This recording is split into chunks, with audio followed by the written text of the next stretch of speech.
दोस्तों आईपीएल 2024 के 12वें मुकाबले में गुजरात टाइटंस ने सनराइज हैदराबाद को 7 विकेट से हरा दिया। मुकाबले में टॉस जीतकर पहले बैटिंग करते हुए सनराइज हैदराबाद ने 8 विकेट के नुकसान पर 162 रन बनाए।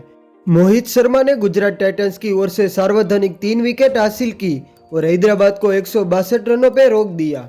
163 रनों का लक्ष्य का पीछा करने उतरी गुजरात टाइटंस की ओर से कप्तान शुभमन गिल ने 36 रन बनाए और साथ ही में रिद्धिमान साहा ने 25 रनों का योगदान दिया।